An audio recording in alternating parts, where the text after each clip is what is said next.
Now, the 10-minute drill. This is a big one. On 1010XL. Let's go, let's go, let's go. Hit it. All right, let's do the 10-minute drill. But before we do, let me give you the drill poll question of the day brought to you by Lockett Law and Criminal Defense. Know before you blow. Call them 858-9818, 858-9818. Which college basketball scenario most likely to happen? UF makes the dance, FSU to the Elite Eight. FSU goes out first weekend, or UF in the NIT. Ooh, that's a good one. Those are all very those are plausible. The four choices you have at Dan Hicken. You can vote to your heart's content. It's easy. All right, I'll get us started then, Dan. Yes. Look, it feels good right now on the Gator basketball roller coaster. I mean, this is by far their best back-to-back performances. Back-to-back. Maybe their best two games. Yes. But yeah. Well, and quietly, Jalen Hudson threw in 15 points. Yeah, all 12 in the first half. But yeah. But that being said, your trust level from 1 to 10 that they win the three. Basically, I think the way it's set up, if they win their three remaining home games, their three non-Kentucky LSU games, they're probably going to make the tournament. But what's your level of confidence that Florida goes 3-0 against Missouri and Georgia at home and Vandy on the road? I'd say 6 out of 10. Yeah, I think they could blow one of those. They're 15-11. I very easily could see them at Vandy. I know Vandy hasn't won. I think Vandy's going to win a game. They're competitive, and they played Tennessee relatively Georgia tough. played Mississippi State down to the what? Now was at Georgia, and they have them at their place. Florida walloped Georgia pretty good on the road earlier this year. That doesn't always mean anything. Doesn't mean much. We've watched Florida basketball all year long. They've played 26 basketball games. Their last two, they've been their best. There's a stink bomb in there. You kind of hope the stink bomb's at Kentucky. Quite honestly. Because that would be a tough one to win regardless. So, but they have put themselves in position now to backdoor themselves into the tournament, which is frankly incredible. But again, it also has to do with programs like Indiana and Clemson just not taking the ball and seizing it. And maybe Mike White. Alabama's another one. And Alabama. Maybe Mike White told those guys, hey, listen, as bad as we played, we got a real shot here. If you guys want to do something, let's go do it now. And they've responded. They have. So give them a lot of credit. I think the second half MVP or most improved, or it's the Keontae Johnson has gotten comfortable. Mm-hmm. And he didn't have a great game scoring last night, but, man, he hits the boards. LSU was a lot bigger than they were, Hick. Yeah. Oh, God. And if Florida got forced, they got a lot of, batted, bounced rebounds to him, too. I am now anti-Carl Ravitch. I Really? am so tired of him. What happened? I hated him at the Rabbit college. hater. I hate him. I am. Why? I hated him at the College World Series. Got a great hairpiece. This is him at the College World Series. All right, bottom of the third. It's 2-1. Was interested? So disinterested. Couldn't get a name right last couple years. And then last night, I want to thank LSU baseball for taking me on a tour. Listen to me. If you're a baseball kid here and you want to play somewhere, you got to come to at least get LSU on the radar.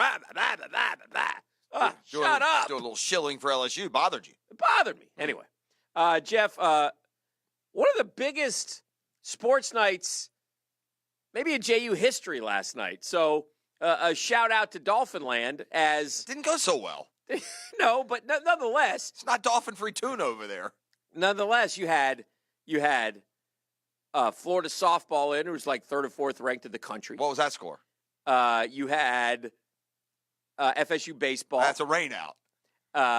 And you had basketball. And they got walloped by the Ospreys. They didn't get walloped. Went overtime. But nonetheless, that's a pretty cool a night for sports. If I will say this, and if you're a college basketball fan, and you don't think there's any, the closest college basketball is Gainesville, Tallahassee, the JU UNF game has been it's been a good. It's fun to watch. Yes. Yeah. It's a very entertaining basketball game and series. There's a lot of rivalry there. There really is. They played two. Did the first game go overtime, or JU pulled away in that one? But JU had won on the Ospreys home court earlier. They had won like three. Three in a row. Yeah, three in a row. Yeah. And then UNF wins last night. They returned the favor. I heard Matty Driscoll on the air yesterday, UNF's coach. He seemed confident. I wouldn't say cocky, but he was expecting his team to win. And they had won, I think, 4 in a row before they even played there last night, 3 or 4 in a row. So I will be really, really rooting. It was fun when UNF made the tournament, or at least the play-in game a few years ago. And I'm hoping that JU or UNF, I'd like to see JU get back in the dance. It's been, 30 years, hasn't it? And also UNF baseball beat Florida baseball last night. Very so nice. A nice win for Gators the Ospreys. they do this every year. That's UCF or USF, somebody will get them. You're not worried? No. They're young. It's a lot of first-round pitching they've lost the last couple of years. Is the pitching okay? Yes. Their big three dominated Long Beach State. Okay. I don't know how good Long Beach State is. And you got Miami coming in this weekend. And Sully, and this is not disrespectful at all to the other guys, but there's a difference in importance in the midweek and the weekend games. Just is. So. Well, there's no doubt about that. Yeah. All right, Hick. Mm-hmm. LeBron says he's, quote, flipping the switch to playoff mode. It. Yeah, words, I'm holding the ball, boys. I trust him. Do you? Yeah, absolutely. I mean, he's earned that, hasn't he? I mean, they're going to be a playoff team. Yes, I would say yes. I think he's at the very least he's earned that. It's like I said, LeBron. I'm such a different LeBron fan when he's in a Cavs uniform and a Laker or Heat uniform. So I'm not really rooting for him, but I wouldn't bet against him, I guess is the best way for me to put it. I don't you are a hater. Yeah, I don't mean to be, but yet I find myself annoyed. I really wish he would have just stayed in Cleveland, but I understand. I mean, I get it, and I don't begrudge him. I just can't really get on board. I just have never been a purple and gold guy, and I know the Laker fans feel differently. So it'll be fun to watch, but it is an important 25 games. But I still think he's the best basketball player in the NBA, and I think that he will find a way to get his Lakers in. Now, I think he's got to do a little bit more than that, Jeffrey, because I think getting in the eight hole doesn't exactly set you up for excellence. You kind of need to be 7. You kind of need to be 7. Or it's going to be a short postseason. Yeah, because if you're 7, you could maybe hang with the Nugs. I was talking. It might be the Denver Nuggets or whomever. Or, I don't know how it's going to shape out, but we know Golden State looks like they're going to be 1. I was talking to some of my NBA fan friends. Their ears are more eager than the listening audience when it comes to NBA talk. Uh-huh. But I was saying this. I watched the last game before the All-Star break. The Lakers played in Atlanta, and the Hawks beat them that night. And there's definitely something. The Lakers should be better. Their parts are a lot better than the total. Ingram and Kuzma, Hick, I'm telling you, these guys are good players. Yeah. Good players. Yeah. Would be starters on every team in the league. There's something, off jointed, and LeBron is disconnected, so he needs to reconnect. Here's what has happened with LeBron, Hick. The coup de LeBron failed on every front. And now he's left holding a mess. It's uncomfortable. And here's what we got. His people, it's never LeBron who's passive aggressive. It's his entourage. Rich Paul, is that his agent's name? Yes. All right. Clutch Sports. All right. So Clutch went to the Lakers and said, okay, Bron wants Luke Walton gone. And Jeannie Buss said, well, no, we're not firing Luke Walton. Okay. Strike 1 against Bron. Then, while the Lakers were going to try and negotiate some move pre-deadline, LeBron had his folks go very public. They're the leak, they're the source on all of the cachet to give up for Antonio Davis. Well, you know what that means? That means you got a locker room full of players of Kuzmas and Ingrams who know LeBron wanted them shipped out. I mean, that's not exactly the best working environment. So the Lakers are going to be a disaster this season. By the way, they're not going. They may make the playoffs. No big whoop. They're not winning a series, and I don't care if it's not against. And before I didn't think that, but the coup de LeBron is going to have a lasting aftertaste. He literally went as far as these guys know and think, and said, "These guys suck. I don't want any of them." And now you're going to lead them? Right. That's tough to do. To your point, Dan. Yes, sir. Like you said, 25 games to play. Yeah. Denver currently the number 2 seed. Yeah. Two games behind Golden State for the number 1. 2 games ahead of Oklahoma City for number 3. Yeah. The Lakers right now 3 games out of the postseason, 4 games behind number 7 seed. And it sounds crazy to say, but I would give the Lakers a chance against Denver, against just about anybody in the West, but Golden State. In my opinion, the seven, even though they're not even in the top 8. The 7 seed sounds like the honey hole, huh? You miss Houston, Oklahoma City, and Golden State. Denver, I mean, for as good as they are, Jokic just kind of slowed down here a little bit, and I don't know if I trust them holding on to that. They're spot. all kind of mashed together. It's like I don't. I bet you by the time we get there, Denver's the 4 seed. The Clippers, Spurs, Jazz, Rockets, Blazers, all kind of mishmashed 4-8 right there. Yeah. Real close records. Part of the Nick Foles story remains fascinating to me as the days unwind, and Tom Coughlin yesterday was doing a hospital visit and did say about the quarterback situation. Blake Bortles is our quarterback for now, which is true.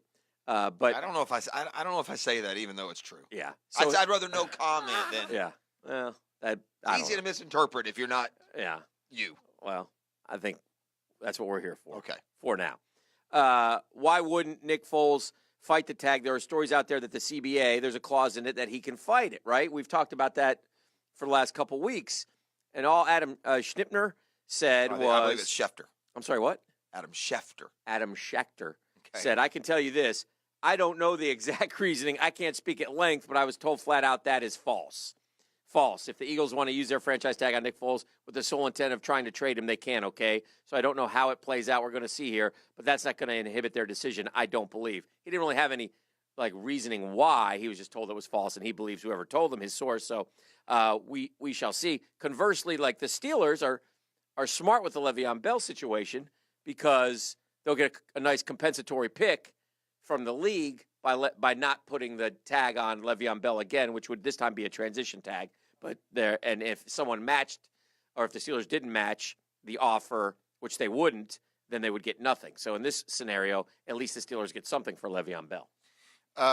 It sounds like the Steelers, somebody finally cracked open some smelling salts and waved them underneath management's face and stopped fighting these idiots that are running the asylum, dude. Yes. I mean, they've been let Le'Veon Bell hold them hostage all year last year. Even though James Conner was good, it never felt together at all. Mm-hmm. And leave it to Antonio Brown to be the only guy in the world that would take exception with another developing playmaker that can help the overall team. But the guy seems more disappointed that Juju Smith-Schuster is good than he does excited that the team has a better chance. So yeah, but a chemistry disaster. I just say beware Antonio Brown. I'll be really curious to see how he does, where he goes. Now, with that said, I heard Green Bay has 2 first-round picks. If I was Green Bay.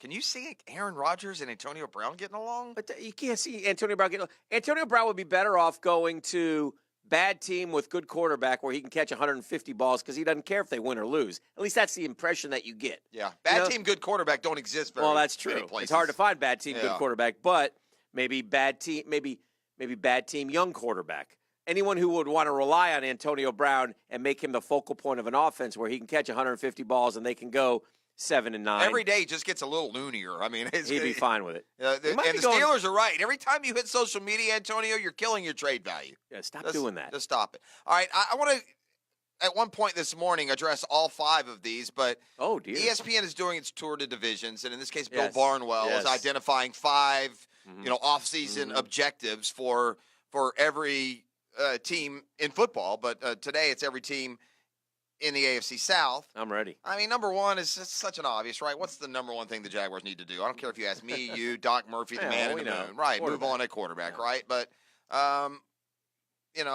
obviously there's going to be some training camp. There's one thing in here that jumped out at me, and it was a reminder of probably not enough criticism and vetting of this horrific job has been done. Mm-hmm.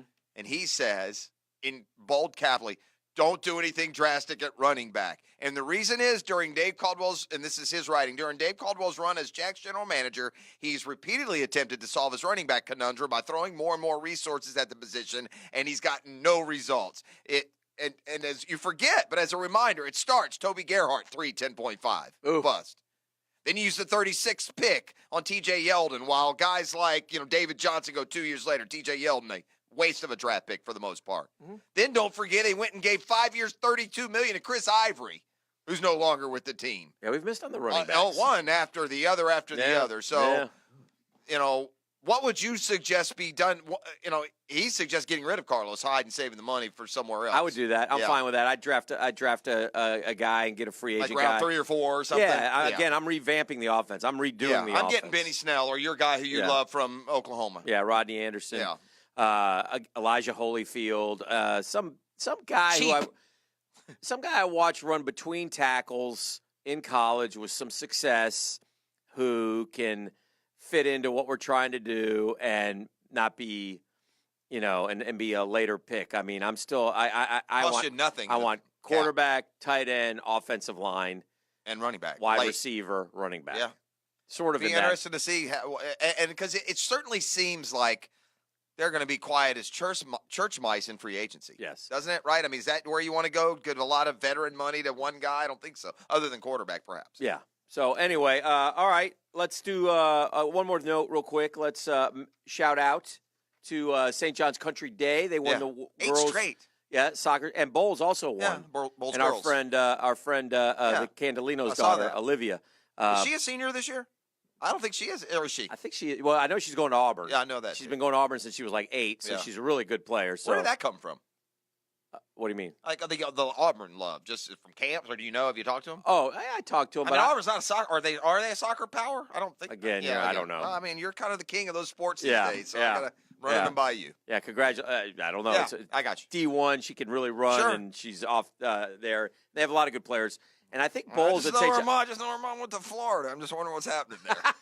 Just wondering if maybe I need to have a chat with her about. Now that's fair. Yeah, that's all. We can raise those questions. That's all. The PWGs are onto us, so the phones have already started ringing. Oh, you dirty So dogs! she can make it like caller number 8 just to Yeah. teach him a lesson. Beef. We'll do caller number 99 today. Caller number 99. Have fun with that. Or Beef. caller number. Well, we'll go 5. Yeah. Let's go 5. Let's That'll go work. 5. All right. Shout out to the Googans who called in before we even gave them That's what I anything said. away. You ejected one. PWGs. You Yeah. just ejected one. I Yeah. saw you. Yeah. You should. Yeah. PWGs. It's called a queue to call because there's a queue to You have call. to wait for the queue, You gotta wait for the queue. and the queue has been issued. Yes. What do Caller they number win? 5 is getting a $20 gift card to dine at Boston's Restaurant and Sports Bar. Plus, they'll get their car cleaned by our friends at Scrubbles 3-Minute Express Car Wash. All right. All right, sounds- is Zion Williamson out for the year? Only one Forever. man and one man only can answer that question, and he's sitting right here, and he's coming up next.